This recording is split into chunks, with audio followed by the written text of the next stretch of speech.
509 personas es el número de contagiados ayer por COVID-19 en la isla de Lanzarote. Récord absoluto. No se había alcanzado nunca esa cifra en nuestra isla.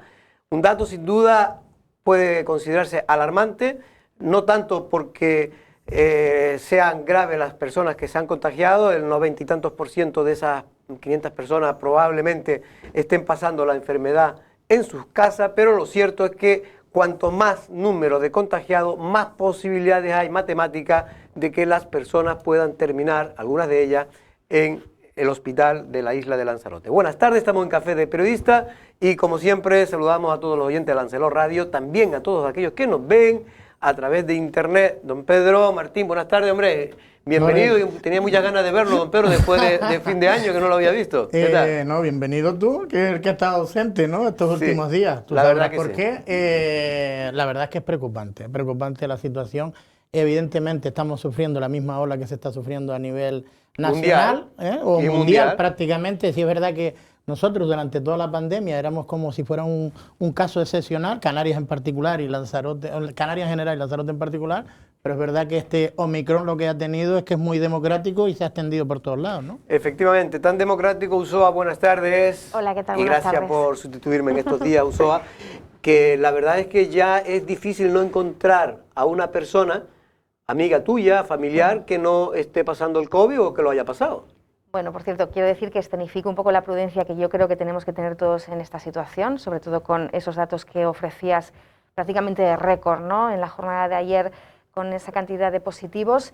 Esto por un lado. Y por otro lado, efectivamente, se va achicando el entorno, digamos, personal de muchos de nosotros con respecto a personas que en este momento están confinadas o en aislamiento o personas que acaban de superar esta barrera de la enfermedad, ¿no? Entonces, bueno, pues hoy he preferido estar así también por compañerismo, por si acaso. Sobre todo yo que mañana me hago una prueba. Por el amigo Pedro. Contra, no, Sí. por. Bueno, pero lo cierto es que, insisto, la mayor parte de los canarios y en general de toda España están contagiándose.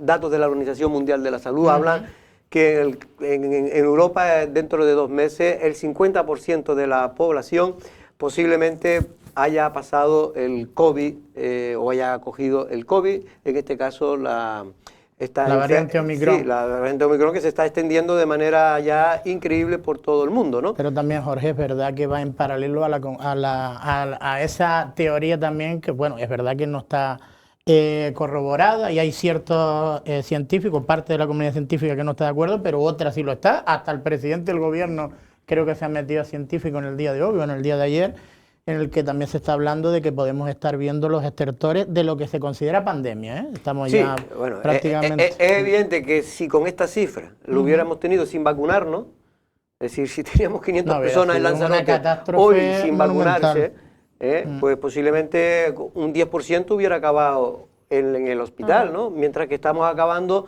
prácticamente no llega ni al 1% de las personas que se contagian, ¿no? Ahora mismo la dificultad máxima en cuanto a gestión, en cuanto a saturación, a que los propios facultativos nos están advirtiendo que están al límite de sus posibilidades, no está tanto en el centro hospitalario José Molina Orosa, ¿no? Como ocurrió con el Delta, con esas personas hospitalizadas durante muchos meses y además en la UCI, y con unos facultativos agotados y además con mucho miedo también en el ámbito más personal por los contagios que pudiesen conllevar en su entorno privado, ¿no? Pero ahora mismo la atención primaria es donde radica la preocupación de las autoridades y principalmente por eso mismo que acabas de explicar. Muchas personas abusan, entre comillas, de este servicio aun teniendo un cuadro clínico leve.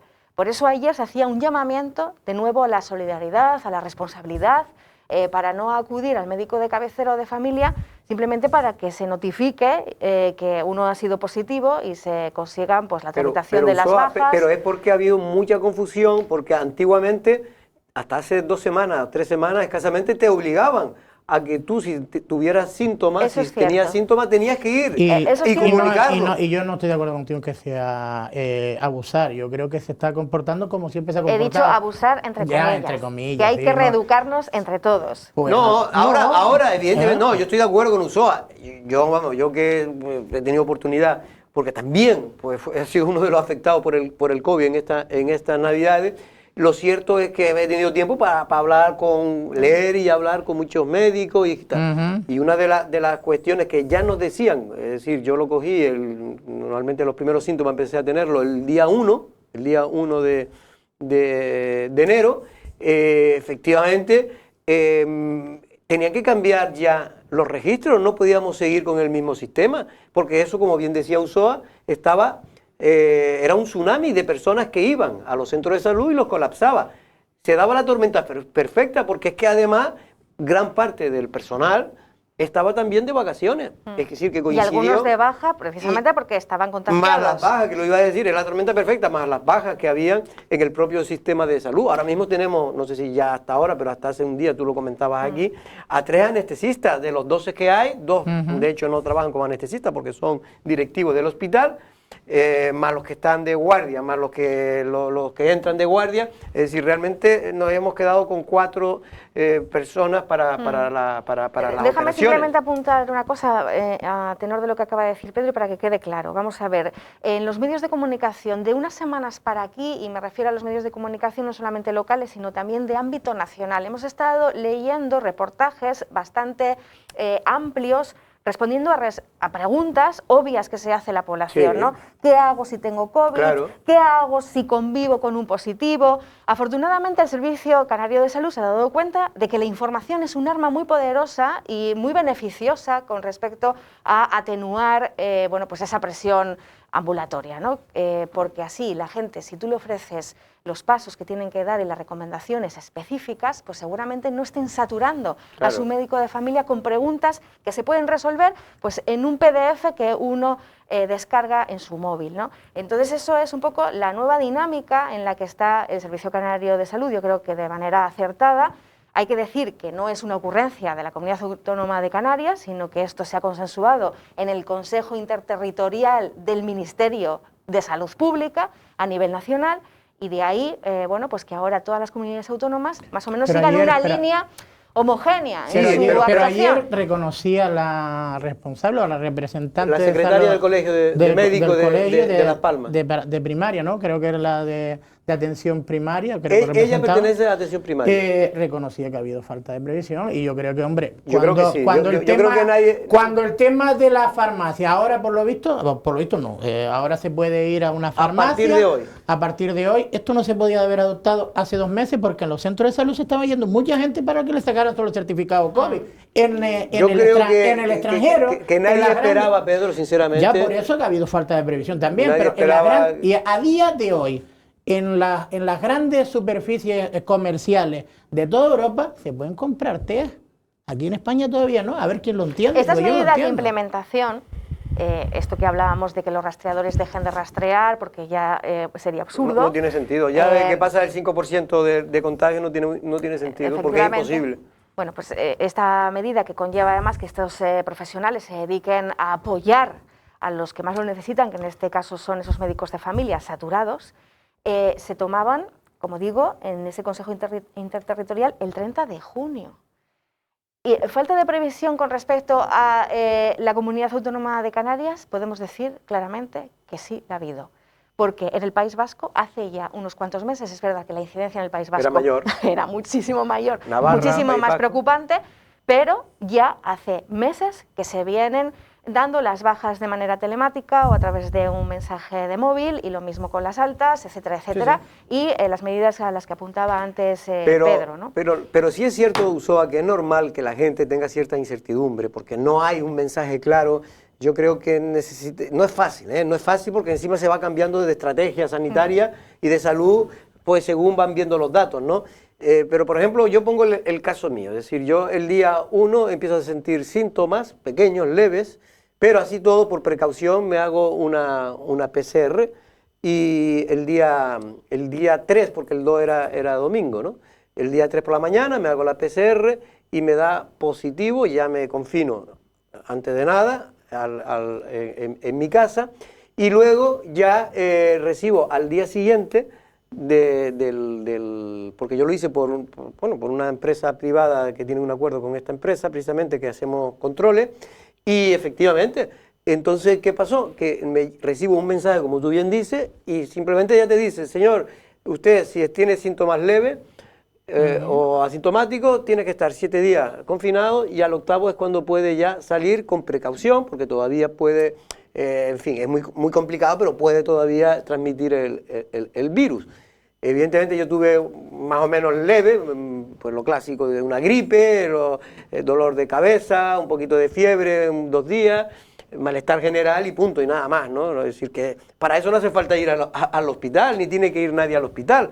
Pero es Casi verdad, no hace falta ni ir al médico, claro, para eso. Claro, pero es verdad que hay otra gente que no lo sabe. Yo, pues como tengo amigos médicos que están en el sistema público, pues los llamo, les pregunto y me contestan a mí porque los conozco y tengo su teléfono privado. Pero la gente normal no lo tiene. Y es lógico que haya cierta preocupación porque ellos no saben si puede empeorar o no, porque hay gente que empieza leve y puede terminar. Mira, lo entiendo perfectamente, ya que estás poniendo un ejemplo personal, yo también voy a hacer lo propio. Hoy tenía que llamarme mi médico de familia. Sí. Llevo desde, 11 días que Esperando. vengo solicitando una consulta con mi médico de cabecera. Y al final ha tenido que ser telefónica, así me lo apuntaban desde el 112 o 012, mejor dicho, pues no me ha llamado. Vale, pues yo puedo intuir que mi situación no es grave, porque entonces estarían en urgencias del hospital, pero si hay alguien mucho más aprensivo o con unas dolencias o un diagnóstico, digamos, previsiblemente peor, o pues irá a las urgencias del Hospital José Molina Orosa, y además de manera justificada. Cuando hablamos y utilizamos las palabras, también hay que medirlas bien, ¿no? Estamos hablando en todo momento de medidas que implementan. Implementar significa complementar, sumar, no sustituir. Es decir, el médico de cabecera podrá seguir dando las altas médicas y será necesario que lo haga de manera presencial, por ejemplo, si tu sintomatología lo requiere. Pero en este caso, a lo que yo me refiero es que tenemos sobre todo que equilibrar la balanza un poco mejor, ¿no? Lo decía ayer esta representante de los médicos de la provincia de Las Palmas, no queremos saturar el servicio con personas que no lo necesitan. Ya. Simplemente es eso. Pero Ulloa, es que va a llegar un momento, si esto sigue así, y parece que va a seguir así por lo menos 3 o 4 semanas más, en que va a ser imposible, literalmente, es que ya ni se va a poder dar las bajas y las altas, sino que cada uno, de motu propio, tomará la decisión según cómo se encuentre, como tú bien decías. Si yo pues veo que lo puedo pasar como si tuviera una gripe, el que ve que no, que ya tiene problemas, sobre todo, el miedo que tenemos todos, que hemos cogido el COVID, es si te afecta el pulmón. Hombre, tienes que tener claro los síntomas y después ver la gravedad, tener que baremar la gravedad que tienes. Si tú ves si te está afectando, evidentemente, a tu estado de salud, si ves que tienes... Sobre todo el respiratorio, que es donde afecta tienes que ir rápidamente al hospital o llamar a una ambulancia. Evidentemente, claro, evidentemente, pero que ahora el 90% de las personas que a partir de las próximas semanas los cojo ya verán que el 90%, se van a autogestionar la enfermedad. También muchas veces ni se va a dar, ya hay gente, yo conozco gente que ni siquiera se molestan ya porque han llamado y no les cogen de llamar al sistema de salud, sino simplemente se confinan, están 7 días y al octavo sale. Sí, hay un poco de autonomía, ¿no? Entre comillas, en esa valoración que hace cada uno de sus circunstancias particulares. Yo también reconozco que soy un poco hipocondríaca y entonces puede que sea cierto que se agrava esa situación de angustia cuando tú llamas y nadie te coge el teléfono. Y eso acaba, además, si tú estás solo, encerrado, aislado, efectivamente, genera un estado sobre todo que estas cosas de ansiedad. ¿De dónde venimos? Que es que venimos de una situación en que la pandemia se cebó con mucha gente. Es que fue muy grave la situación que vivimos. Y yo lo advierto, es decir, yo tuve la suerte de que prácticamente lo pasé como una gripe normal, ni siquiera fuerte.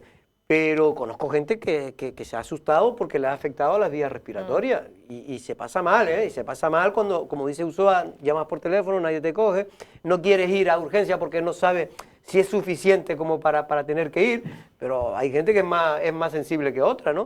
Sí, pero, que luego la información no se llega a canalizar en una sola vía, entonces al final cuando tienes demasiados inputs también esto te desorienta. Claro. Y eso era una de los aspectos que ayer se comentó aquí en esta mesa y yo creo que es necesario incidir y recalcar. La transparencia es clave y que se nos den datos ajustados a la realidad, que esto también es otra de las batallas en las que se está trabajando, porque bueno, hablamos de 500 acumulados, mejor dicho, 4.500 y pico casos acumulados, pero es que igual muchos ya no forman parte de esa estadística o de esa contabilidad.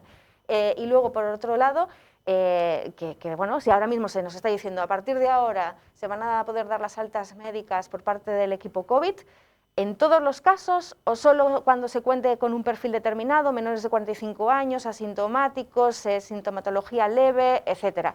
Esto pues todavía tiene que eso no ser está muy como el claro. ABC. Pues eso no está tan claro porque tú ayer te oía yo explicándolo aquí y me llamaron amigos míos y dice, pero bueno, y los que tenemos más de 45 años, que casi todos mis amigos tienen más de 45 años. Pero están a punto de jubilarse. y algunos más también, ¿eh? Están en edad laboral. Y me decían, pero Usoa habló de los de 45, pero y los otros que no. Porque en principio es ese perfil el que se puede estar beneficiando, digamos, de esta nueva fórmula, ¿no? Que conlleva que tú recibas el alta de manera telemática sin acudir al centro ambulatorio. Siempre estoy hablando de altas médicas laborales, ¿vale? Sí. Bueno, lo que sí creo que se ha avanzado y es importante porque se está haciendo un favor a muchos ciudadanos, que porque a veces creemos que todo el mundo entiende la tecnología y no, hay mucha gente que todavía pues le cuesta, seguramente usted, Pedro, no es por nada, pero lo oía en la radio y lo digo así. No tengo certificado. ¿No tiene certificado COVID en el móvil todavía? No, es que no sé cómo, no lo he intentado, ¿eh? Claro. Probablemente sabiendo lo torpe que soy para la nueva tecnología. Yo sí lo tengo, Pedro, y tengo menos idea que usted. No creas, no creas. No, pero tengo gente que sí sabe, ¿sabe? Entonces, pues yo pregunto y me lo ponen, sí. ¿No? Pero bueno, en cualquier caso, lo que quiero decir es que hay mucha gente que ya pues pasan de los 50 años que no tienen por qué dominar las tecnologías. Bueno, yo tengo un tío que se acaba de comprar la semana pasada un móvil por primera vez, es decir, vivía un poco en las cavernas y lo ha hecho precisamente... Eso ya es raro, es muy raro. Pero lo ha hecho precisamente porque acudió al ayuntamiento para solicitar el certificado COVID, pero en una especie de carnet, carnet físico, sí, físico. Que además en el caso del País Vasco, vuelvo a insistir, esto ya se estaba tramitando por el Departamento de Servicios Sociales o por, digamos, las oficinas, ¿no?, de atención a la ciudadanía de los propios consistorios desde hace ya un tiempo, porque es fundamental acudir a un sitio y ya... No, sobre todo porque ahora ya es que te exigen, en el nivel 3 estamos nosotros, ¿no? Sí. Ya te exigen cualquier sitio público, prácticamente te exigen, aunque es verdad que en los bares, yo en alguno que he ido, todavía nadie te pide nada. Aunque es obligatorio, pero... Es obligatorio, pero todavía nadie... Pero sobre todo en temas de actos culturales, cine y tal, creo que sí lo están pidiendo. Y eso es importante, digo, el que se haya permitido por parte de la sanidad pública que la gente mayor, sobre todo, y en general todos aquellos que no sepan, puedan obtenerlo, le ayuden a obtenerlo en las farmacias. El certificado COVID es a día de hoy un documento muy solicitado para poder realizar muchas actividades como acudir a ciertos locales o incluso para viajar. Por este motivo, dada su importancia y por el colapso que existe a día de hoy en atención primaria, las farmacias están autorizadas para emitir estos documentos a aquellos que lo deseen. Han facilitado a nosotros una aplicación por la cual a través del colegio farmacéutico le podemos bajar el certificado COVID, se lo podemos tanto dar impreso en papel como enviárselo por correo. El 90% de la gente lo va a querer impreso porque casi todos son personas mayores que no tienen acceso a internet, ni al teléfono móvil, ni a ordenadores. Y bueno, es una forma de eso, de no colapsar tanto el centro de salud, que la gente vaya para nada, por un simple certificado y las colas que se forman. El proceso, como nos explica Roberto, es sencillo. Entras en el Colegio Oficial de Farmacéuticos de la provincia de Las Palmas, ¿vale? Te va a mandar para aquí, aquí certificado COVID, simplemente entras en la aplicación y ya te manda para aquí, ¿vale? Al principio tienes que poner un usuario y una contraseña, ¿vale? y luego ya aquí, por ejemplo, ponemos el DNI mío y obtener certificado. Normalmente la población que lo solicita suelen ser personas mayores y pueden irse con el certificado COVID descargado del móvil o impreso, siendo esta opción la más demandada. Lo dicho, las farmacias, además de su cometido habitual, tendrán un papel relevante para evitar el colapso de los centros de salud de la isla. Bueno, Pedro, pues ya tú eres uno de los posibles potenciales usuarios que puedes ir tranquilamente a la farmacia, en este caso de Teguise, que es donde tú vives. No, pero yo puedo ir a cualquiera. No, se puede ir a cualquier farmacia. Sí. Se puede, pero usted ya lo decía por cercanía a la de Teguise. Pero yo tengo coche, yo voy a cualquiera, a cualquier farmacia. Cualquiera, y se lo sacan y le ayudan a tenerlo usted o en el móvil o impreso. Sí, lo que comentábamos antes, ¿no? Que yo en eso entiendo que es una falta de prevención, porque esta medida, que creo que fue propuesta por el Colegio Farmacéutico hace bastante tiempo, no se tuvo en cuenta. Ahora se ha tenido por el tema de la atención primaria y la saturación que se está produciendo, aparte de esta sexta ola que está produciendo tantos contagios. Creo que se tenía que haber escuchado un poquito más, en este caso, a los colegios de farmacéuticos y poder tomar esa medida. Como también vuelvo a insistir, no entiendo por qué no se pueden comprar test de anticovid o antígenos o PCR no. Creo que las PCR, o PCR sí, pero valen más caras. En centros comerciales o en grandes superficies, como se venden en toda Europa. Bueno, estamos intentando conectar precisamente con José Luis Aparicio, él es el gerente, está intentando él también conectar con nosotros. Si no podemos hacerlo vía Skype, pues le digo a la gente de realización que intente llamarlo por teléfono. Reduciremos la intervención de José Luis Aparicio, pero por lo menos para preguntarle un par de dudas que tenemos sobre la situación y sobre todo la presión sanitaria, cómo está en este momento la presión hospitalaria en el Hospital Molina y también es responsable de los centros de salud, así que la atención primaria también es responsabilidad de él, aunque yo creo que es muy buen gerente, la verdad es que de lo mejorcito que hemos encontrado últimamente. Es verdad que había un problema, o hay un problema ahora con la atención primaria. Ya, bueno, vamos a ver, Usoa, porque lo que sí es evidente que todavía hay muchas dudas, como tú bien decías, y sobre todo hay gente, porque mientras no te toque el COVID, pues oye, pues vive normal, pero cuando ya te toca es cuando empieza a hacerte una serie empieza a surgirte la incertidumbre en muchas cuestiones, ¿no? Y en este sentido es importante por eso hablar con los sanitarios y en este caso con la gerencia, para que en fin también pueda echar una mano a todo el mundo, ¿no? Bueno, y el cansancio, ¿no? Psicológico, físico, pero principalmente mental, que están teniendo los facultativos, los enfermeros, ATS, todo el equipo también administrativo, ¿no? Vinculado al Hospital José Molina Orosa o a cualquier centro ambulatorio.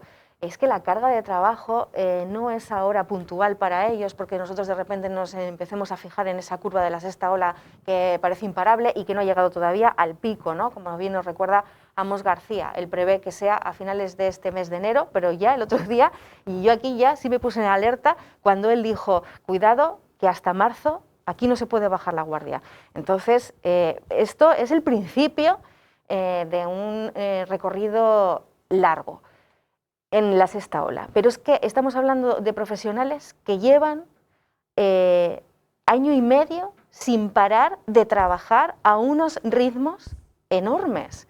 Entonces, sobre todo estos que tienen que estar, digamos, en la primera batalla, ¿no? Porque igual, bueno, el especialista que dejó de operar, pues igual está un poquito más tranquilo.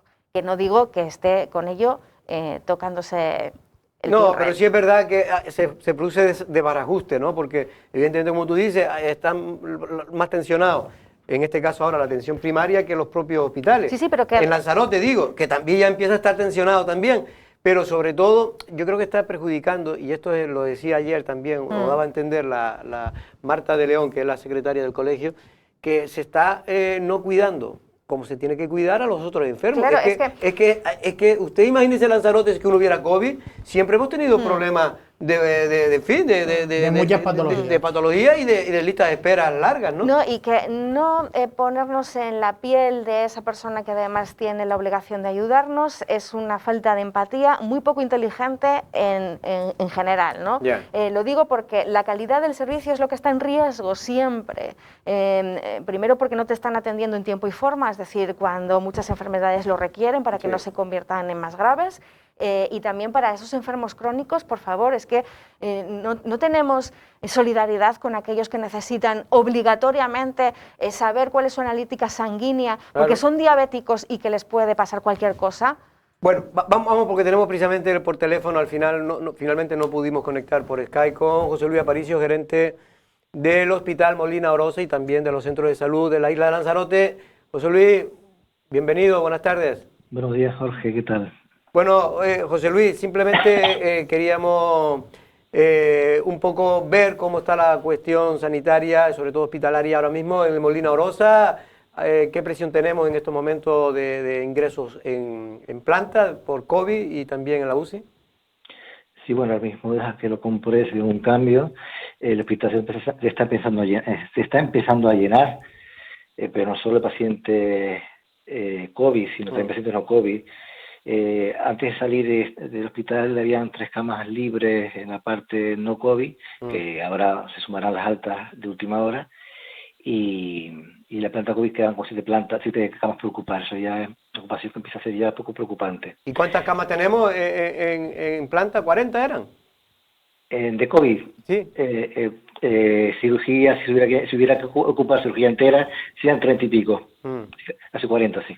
Casi 40 es la que tendríamos en el peor de los casos, digamos, para... Si hubiera que ocupar toda la cirugía, sí. Sí. Y ahora que estamos con 20 y tantas personas en... Estoy buscando, porque eran 17, 18, pero exactamente el segundo dígito, a ver.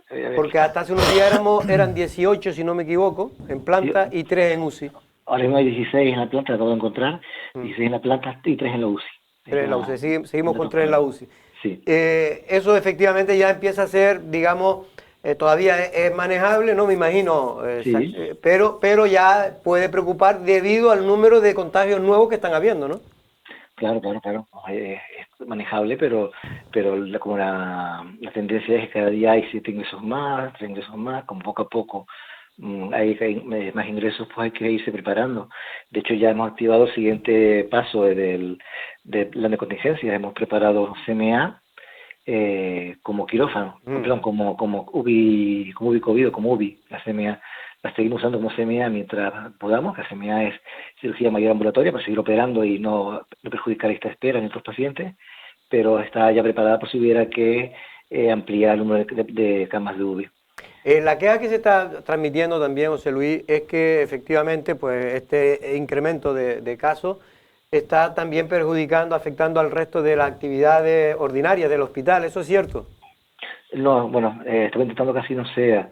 De hecho, ahora mismo, a fecha de hoy, no se ha suspendido la actividad quirúrgica de momento. Pero es verdad que estos pocos días, lamentablemente, habrá que empezar a hacerlo.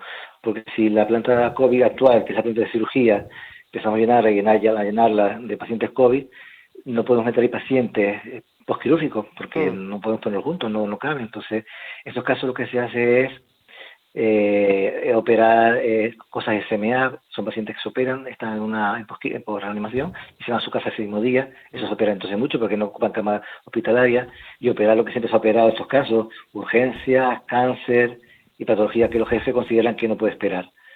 A corto plazo no vemos que haga falta llegar a ese extremo al que ya se llegó en olas anteriores, pero es verdad que lo tenemos previsto, que ir sacrificando y que ir recuperando según va evolucionando la... Pues mire, yo quería, José Luis, que el hospital COVID que le llamamos nosotros, para que todo el mundo lo conozca, no se iba a utilizar. Pues me parece que si seguimos así se va a tener que utilizar si se acaba en el mes de abril, que creo que no está previsto. Jorge, que el hospital no solo va a ser para COVID. No, ya, pero yo lo decía en plan broma con José Luis. Decía, José Luis, lo van a terminar cuando ya no haya COVID. Pero me da a mí que lo vamos a inaugurar con COVID. José Luis, ¿qué tal? Buenas tardes. Hola, ¿qué tal? ¿Cómo estás? 2 preguntitas, muy bien, gracias. Por un lado, el tema del segundo autocovid, visto cómo se están detectando tantas situaciones de COVID, tantos casos de COVID. ¿Para cuándo ese segundo autocovid que comentaste en la última entrevista del año pasado?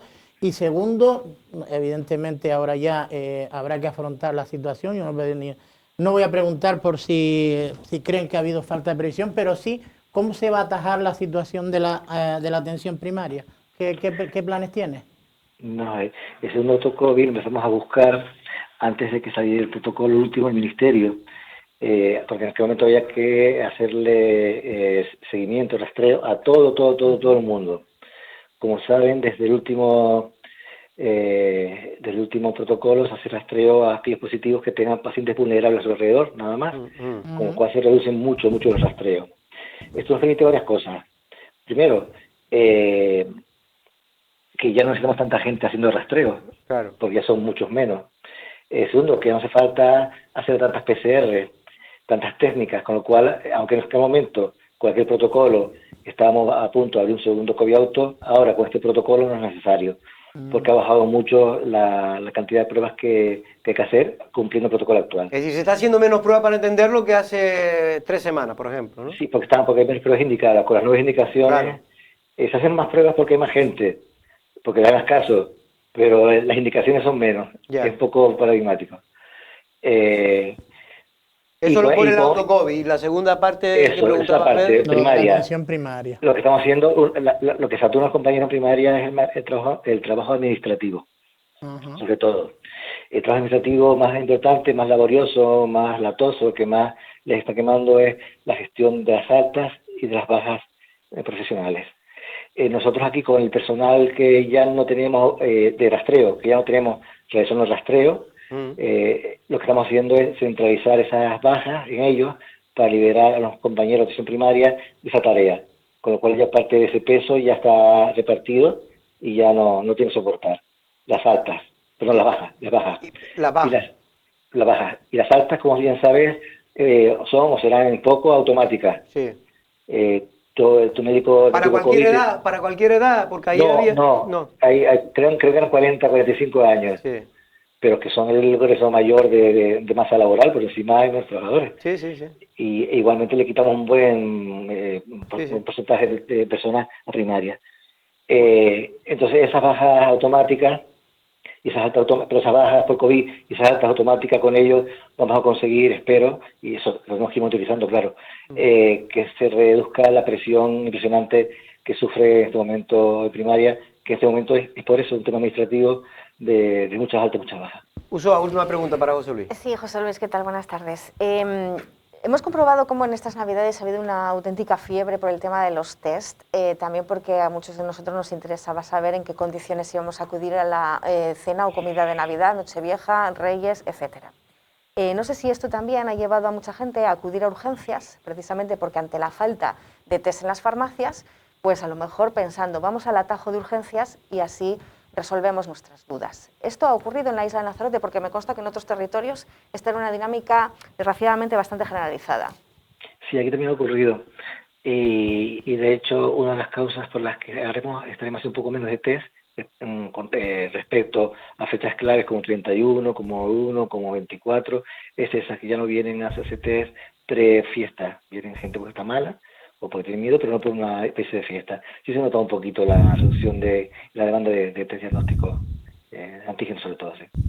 José Luis, ¿querías decir algo? No, más que nada que ahora que parece que se pueden abaratar los precios de los test por una medida que ha tomado el Gobierno central, afortunadamente, ¿creen ustedes que esto también a ustedes les beneficiará de alguna manera en ese comportamiento social colectivo?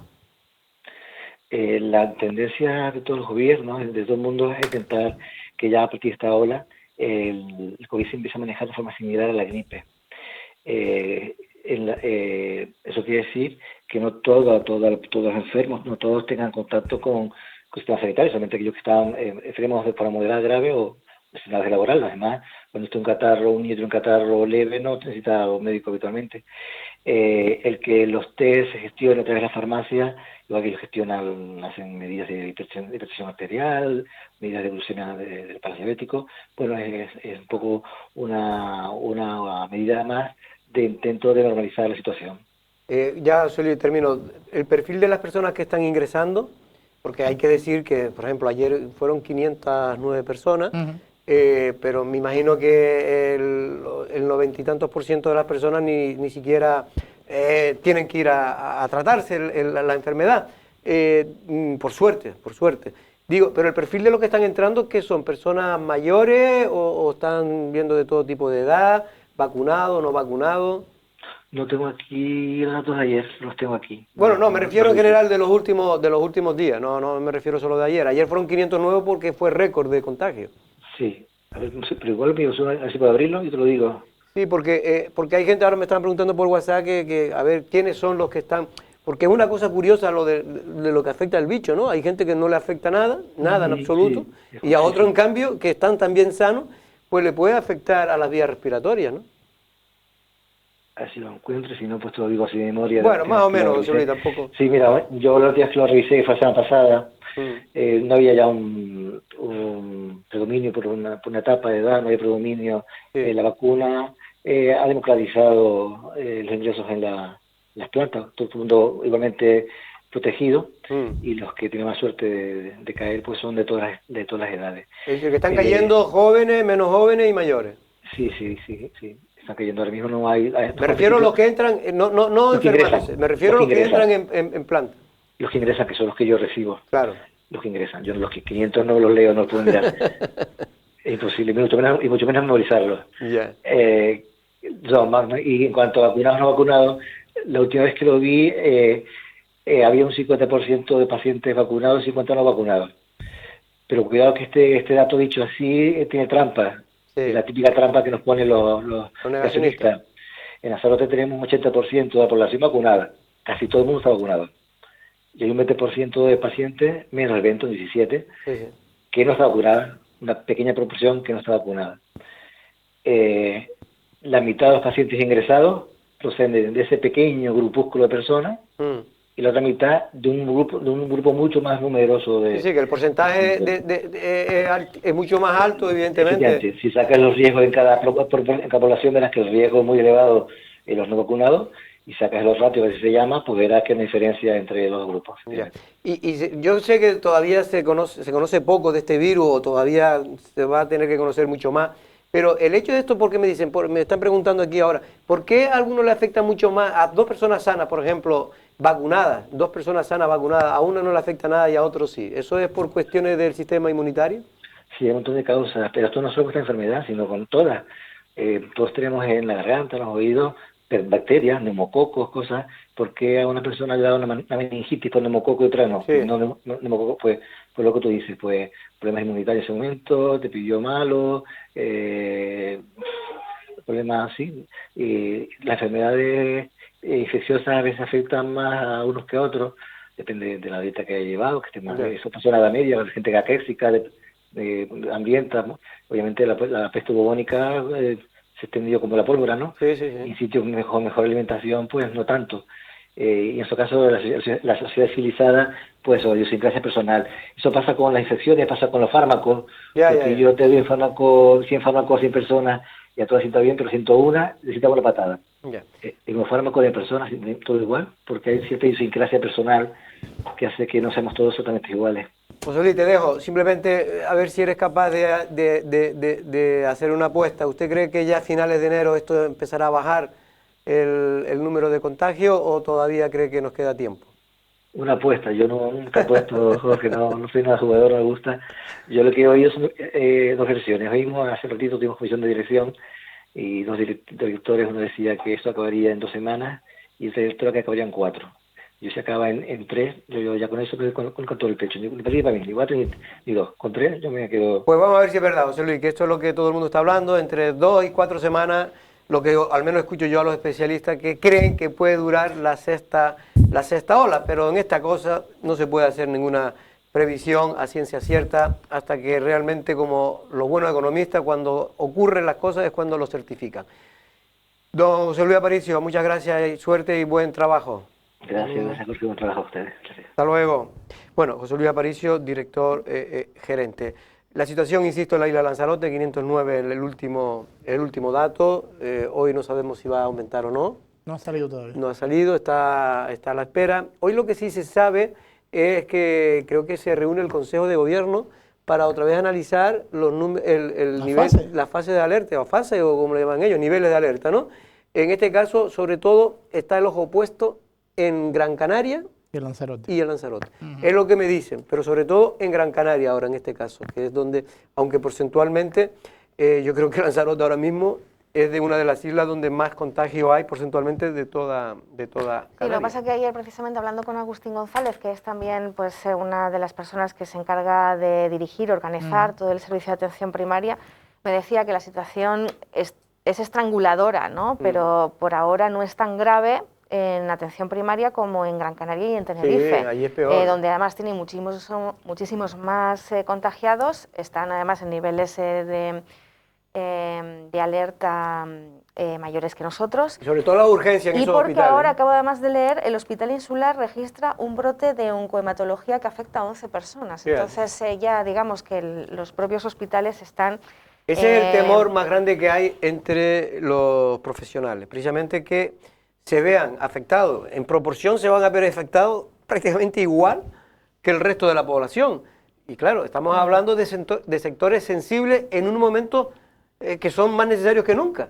Es decir, si nos dejamos, porque mire, que los maestros no vayan a dar clases, cuando hay, bueno, cuando no hay pasa un nada. brote en un centro sanitario, no solo son los facultativos, también son los pacientes. Claro, claro. Y evidentemente los pacientes están en un hospital es porque tienes patología. Y seguramente ese Consejo de Gobierno hoy esté focalizando parte del análisis de los datos epidemiológicos, etcétera, etcétera, porque no se pueden tomar medidas ahí a la ligera, que esto también nos ha enseñado muy bien la pandemia. Poner el foco en Gran Canaria, porque yo creo que está encaminándose esta isla al nivel 4, al igual que Tenerife. Yo creo que sí.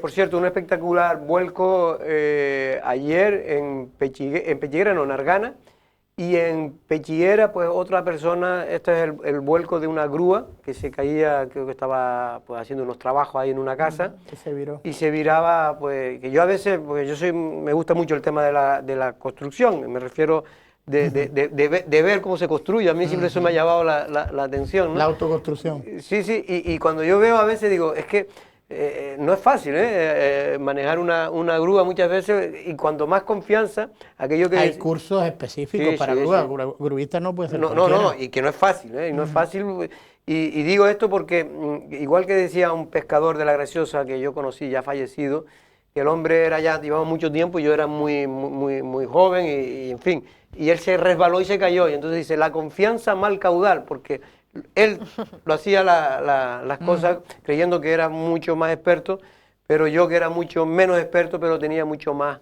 cuidado. Vamos a publicidad y ahora regresamos con otro invitado.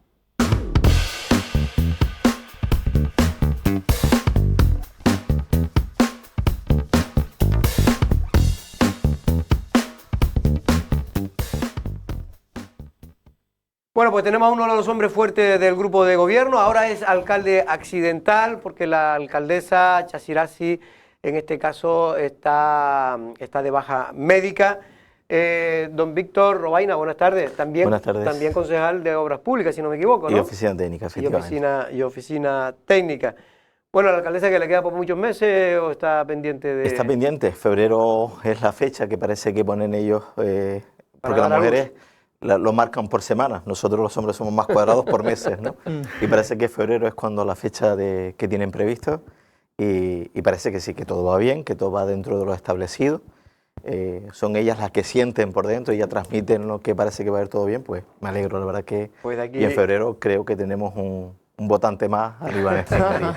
A Chasirasi le vamos a dar aquí un fuerte abrazo y que le vaya bien el embarazo y, pues, por supuesto, el alumbramiento, que ya se espera para dentro de pocas semanas.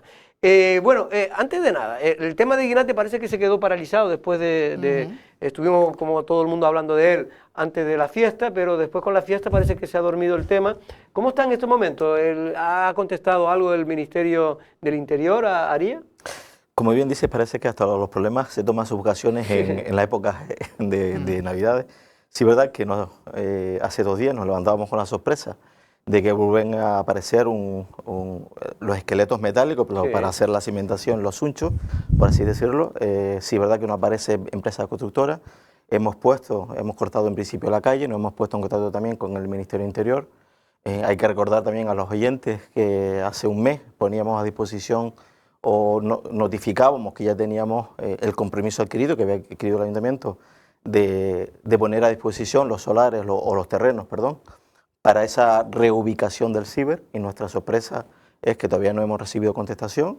También ordenamos la orden de paralización por el tema de que se estaban haciendo obras, y la sorpresa es que todavía no hemos recibido notificación, pero sí aparecen elementos que todo indican que se van a seguir con las obras. Es decir, que la intención que ustedes ven es que el Ministerio del Interior va a continuar con la obra de colocación, en este caso del CIBE, en el mirador de Guinate, en un sitio... Efectivamente, un sitio, como bien dices, muy emblemático, que creíamos que es un balcón hacia el mar, que creíamos que teníamos que respetar ese sitio, y lo que nos indica es, no sé si el Ministerio de Interior, porque confluyen ahí también Ministerio de Interior y lo que es Ministerio de Defensa, sí.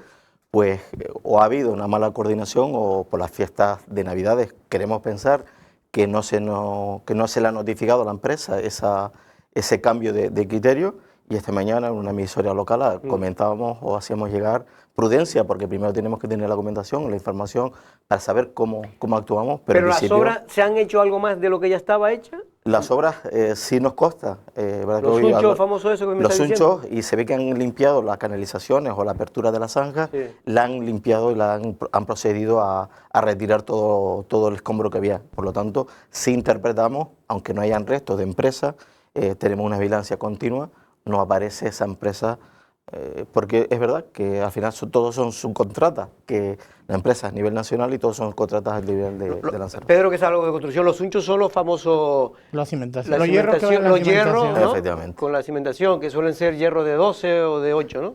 Sí, aproximadamente. Efectivamente, está muy bien. Para que usted vea que... también me gusta la autoconstrucción. Me gusta mucho la autoconstrucción.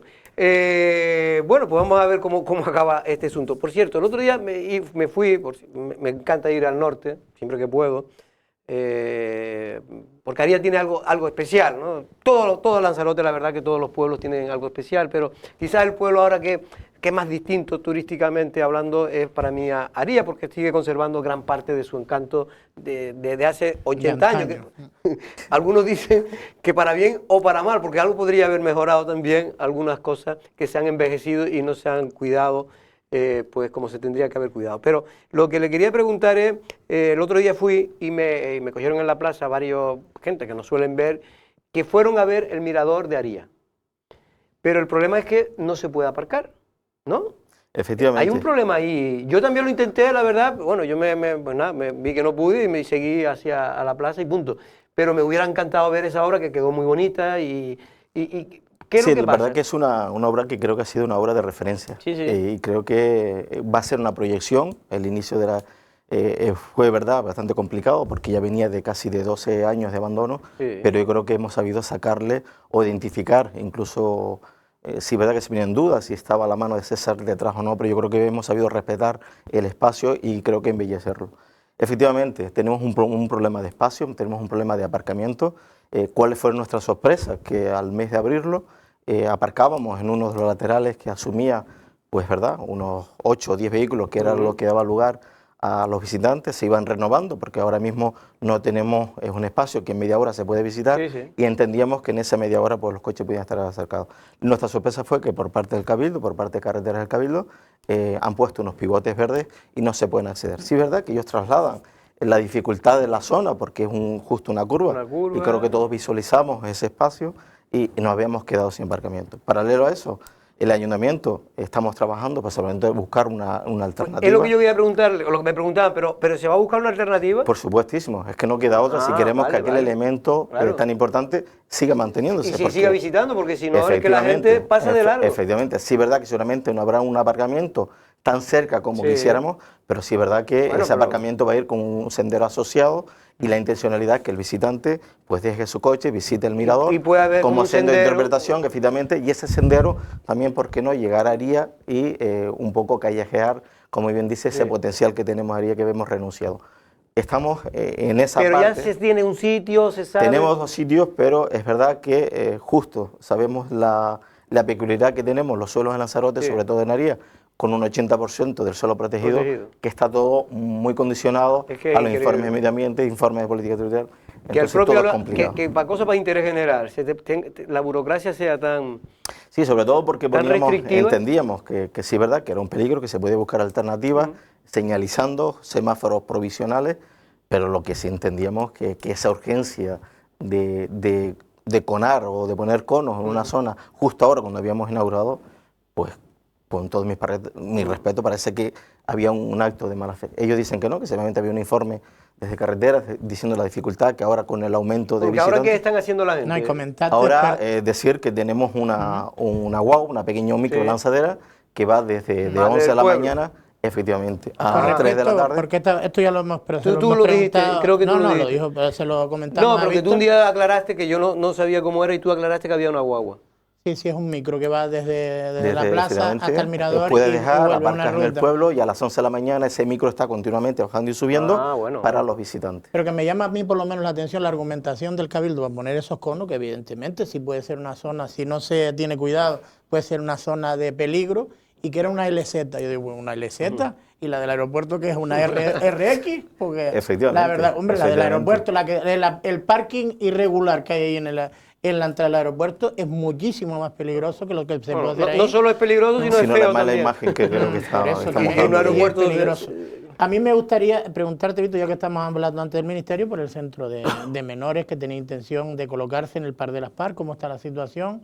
Si ha habido algún otro movimiento por parte del Ministerio, y después de todo lo que estamos hablando de Guinate o del centro de menores, si se han puesto en contacto con el senador, que creo que ustedes tenían hilo directo o tenían muy buena relación y hablaban con él frecuentemente. Sí, es verdad que, lo he dicho en varias ocasiones, el agradecimiento a Manuel Fajardo, porque creo que ha estado en primera línea a partir de esas manifestaciones públicas. Recordamos que se hacían en el propio, y seguimos hablando del tema del ciber, e incluso de la oposición que tiene el ayuntamiento, porque entendíamos que no era el sitio adecuado, que había una sombra que por la propia geografía del terreno que impedía que las pateras que vienen por la zona del Roque del Este y por la zona de Órsala, pues ese ciber simplemente no iba a coger, pero bueno, los técnicos entendían que la ubicación es eso.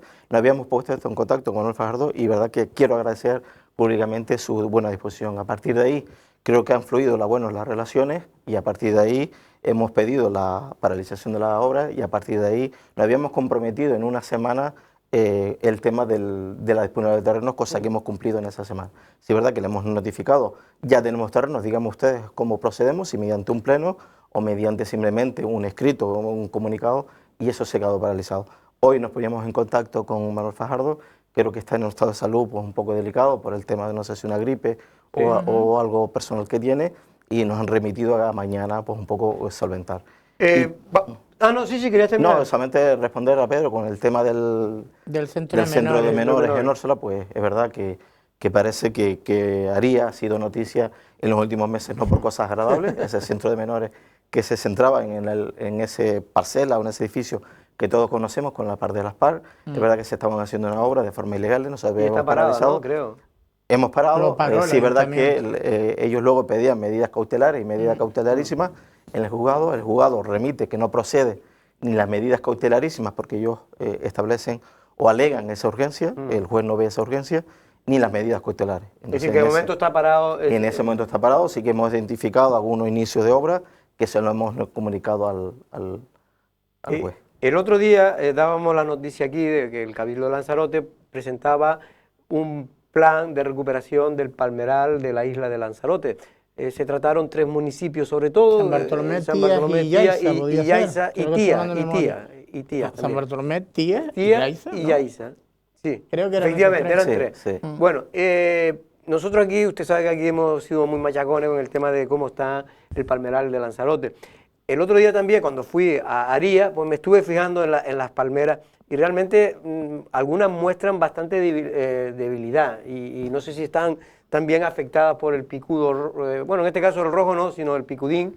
La diocalandra, creo que le llamaban. Efectivamente, es que hemos puesto ya el grito y no sabemos cómo decirlo más alto sobre el miedo que tenemos, porque efectivamente el palmeral de Aría, y como efectivamente comentas, 3 municipios que con todo mi respeto creo que tendrá su palmeral, pero yo creo que si en Aría algo nos identificamos es el palmeral, ese palmeral, que se haga un trabajo de protección del palmeral y que se haya excluido Aría. La verdad que bueno, creo que no es excluido, creo que lo que nos dijeron desde el Cabildo es que está dentro del segundo... La segunda actuación. De la segunda fase, pero evidentemente usted tiene cierta razón de que para mí son todas de importantes, pero es evidente que el palmeral natural por excelencia de Lanzarote es el de Aría. Sí, es verdad que todas las palmeras que tenemos en la zona de costa, excepto Aría, la tenemos identificadas con la diocalandra. Incluso hay un informe en donde se nos recomienda el arrancarla, podarla directamente. Podarla no, ¿cómo se llama? Eliminarlas, extraerlas y sacarlas de la zona. Sobre todo por el peligro que supone que eso se traslade hacia Aría. Y yo creo que Aría todos estamos de acuerdo de que si entra esa enfermedad ahí, y igual que nosotros estamos viviendo una pandemia, yo creo que el Palmera viviría un verdadero estrago, sobre todo eso abandonado, también el tema de la agricultura, que es lo que potenciaba esa cultura de la palmera que ahora no la tenemos, y eso es verdad que supone un verdadero sobre peligro. todo porque yo creo que eso me comentaba gente ahí de Aría que saben de esto, dice que uno de los problemas más graves que ha tenido es que llevamos casi 10 años sin llover, y eso, sí, creo que se había hecho ha debilitado mucho. Que se había hecho un estudio, el gobierno canario había identificado un estrés hídrico, sí, debido a la escasez del agua, y sí es verdad que antes pues todos cultivamos o teníamos en medio arreglado en nuestra finca, y eso hacía que ese picón, que es una esponja y un tesoro para nosotros, esté abandonado, y eso produce también que entre el abandono de ese arraigo cultural que era la palmera para el sustento de las familias, que ya no lo tenemos, como puede ser el palmito, como puede ser el dátil, como puede ser el pírgano, que ahora casi está en desuso, pues, y como forraje también para los animales, y con el propio abandono de la agricultura, eso ha hecho que las palmeras pues estén viviendo una época de mucho estrés. Después, Víctor, ¿tú eres de Aría o Mala, procedo de Mala. Estoy en el límite. En el límite. Digo porque un día fui a ver al cestero, a Eulogio, que por cierto, si nos está viendo, porque dice que no nos ve, pero sí nos escucha por la radio, mientras está haciendo precisamente los cestos y tal, y me comentaba que yo me quedo, yo no sé si era, bueno, tiene que ser verdad, que le han prohibido coger los pírganos. No coger los pírganos. Que yo digo, que mira que si hay algo en Aría son pírganos. Sí, lo que pasa es que entramos en lo incomprensible de la propia administración. Sabes que para cortar palmeras ahora tenemos que tener las autorizaciones, sobre todo en el Palmar de Aría tenemos que tener las autorizaciones del Cabildo. Eulogio, 80 y pico de años. Para podar. Para podar. ¿Tiene que tener también permiso? Claro, todas las palmeras de Aría necesitamos... Para podar las palmeras, sí. Para podar las palmeras, exceptuando las que están en costas, todas las de Aría... No, digo la pública, pero si lo hace el ayuntamiento... Todas las palmeras de Aría necesitan un permiso para... Por eso te digo, que es difícil explicar a un señor de 80 años, un gran profesional que siempre ha existido en la cultura de coger su rama, su pírgano, que ahora tenga que hacer un escrito y solicitar una autorización. Eso es lo que a veces la burocracia o la parte política que asumo no llegamos a entorpecer a veces en el día a día. Yo sí tengo una curiosidad. ¿Dónde está invirtiendo el Ayuntamiento de Aría todas las perras que está recibiendo por la sentencia de la cueva? Pues una gran pregunta, Pedro. ¿Dónde la Yo ya me había olvidado. Yo me había olvidado de que había una sentencia y de que... y había un acuerdo, ¿no? Es más, el anterior alcalde, que por lo visto hizo declaración incluso el otro día, hablando que no... Pepe Torres. No, el anterior alcalde fue Alfredo Villalba. Decía que el grupo de gobierno no había hecho absolutamente nada. No sé en qué medio lo dijo. La verdad es que no lo recuerdo, pero sí lo vi en las redes sociales. Que firmó incluso lo de las últimas actuaciones y lo que produjo también la ruptura del pacto, que en el que estaban ustedes también, fue precisamente esa adenda, ¿no?, a la sentencia. Efectivamente, el tema de la cueva, que es un tema que se ha judicializado y que parece que va a llevar más tiempo del que quisiéramos, y que, bueno, que yo creo que es un serial y que a veces es cansino para el propio público explicarlo. Pero lo que pregunta Pedro es interesante. ¿Se ha recibido dinero después lo que sí es verdad que en ese acuerdo hay dos procesos por los cuales recibimos dinero. Uno, y bien lo dice Pedro, que es la adenda, esa famosa adenda que habíamos probado, que luego habíamos renunciado con la ruptura del pacto del PSOE. Esa está judicializada, pero paralelo a eso, el Ayuntamiento de Aría recibía lo que son los ingresos por el canon de la cueva, los amigos y del propio mirador. Llevamos un año de retraso de los pagos. El 2021 cerramos. Independientemente de la deuda. Independientemente del tema de la adenda. Tenemos un año y de la sentencia. Eso es independiente. O sea, hay 3 municipios que reciben un canon. Sí, y digo que eso es lo que no han recibido tampoco. Eso es lo que recibimos con mucho retraso. Hemos cerrado 2021 con el ingreso de 2020 y hasta el día de hoy del 2021, que lo hemos despedido hace 8 o 10 días, no hemos recibido nada. Por lo tanto, para Aría eso es fundamental, ¿no? Me imagino. Fundamental, y creo que... Aría que tiene un presupuesto, ¿cuántos millones tiene ahí? 7,5 millones. Que se va casi todo en el capítulo 1 y 2. El capítulo 1 del personal se va casi el 53%, y de lo que resta, otros 50% se va en la conservación y mantenimiento en el día a día. Usted me dirá, con unas inversiones de 20.000 euros, que es irrisorio, que hasta vergüenza nos da a veces decirlo, ¿qué podemos hacer? Estamos siempre mendigando. Y parece que al Cabildo le cuesta entender esa fase.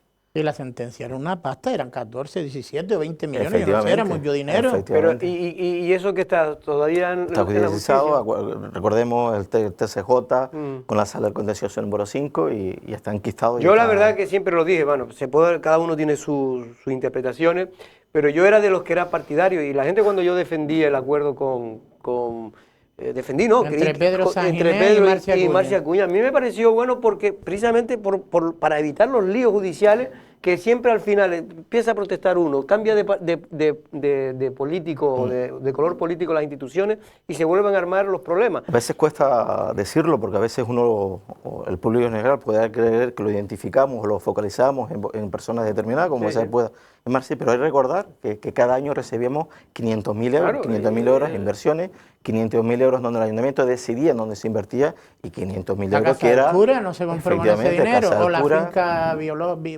efectivamente. Biológica de productos biológicos, esa que había por allí, ¿no? Efectivamente. Bueno, pues vamos a tener que ir. ¿Cómo se está portando don José Torres?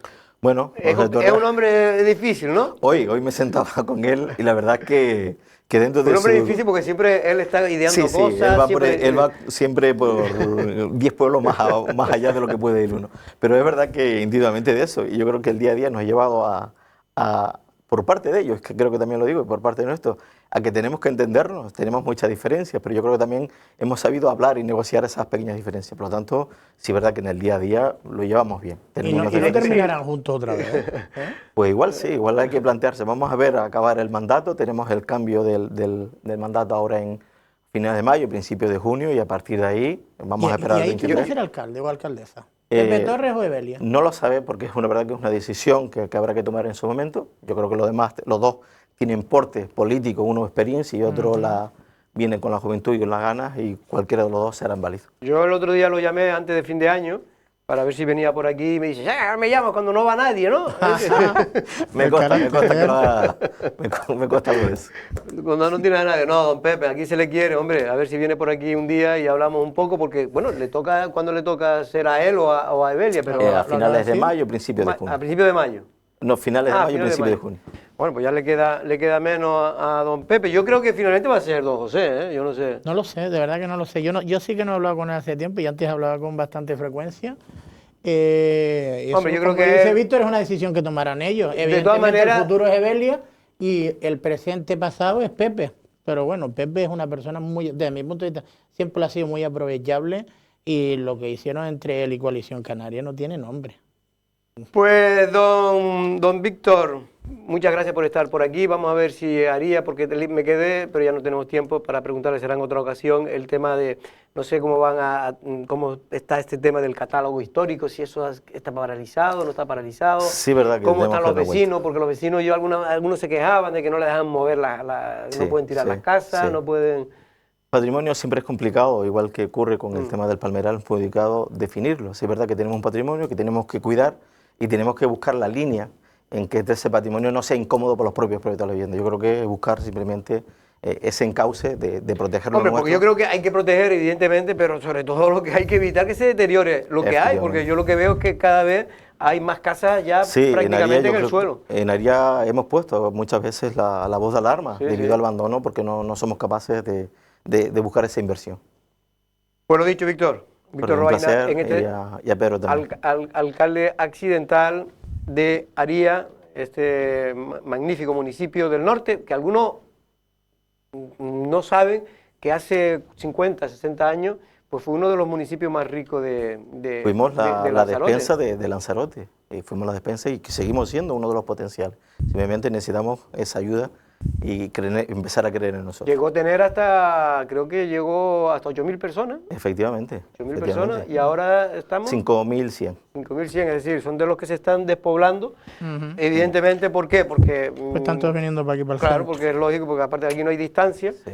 Empezamos ahora con una pequeña línea ascendente, pero muy poco todavía, y muy suave. Sí, yo creo que ahí, lo que pasa es que eso yo sé que crea controversia, pero yo creo que hay que darle un cambio y es difícil hacerlo rápido, pero de mayor actividad social, pero también económica en el propio pueblo. La ruta manriqueña esa que quieren hacer le vendría muy bien. Y también en los que son las zonas más potentes, que son Arrieta y Punta Mujeres, para que pueda beneficiar al resto del mundo. Yo creo que Arrieta y Punta Mujeres son grupos si el pueblo que se mantiene solo, en verano ya se activan, pero sí, verdad, estoy contigo, Arrieta necesita ese potencial, ese cambio de Cenicienta, princesa, que no terminamos, pero para eso necesitamos dinero. Bueno, yo, Víctor, muchas gracias, de verdad. Un placer a ustedes. También, don Pedro, muchas gracias por estar aquí. Yo me voy a quedar hoy aquí, si tú me permites, ya que tengo que venir mañana, me quedo aquí y ya está. Siempre está dispuesto a echarnos una mano. Nosotros regresamos mañana a la misma hora. Buenas tardes.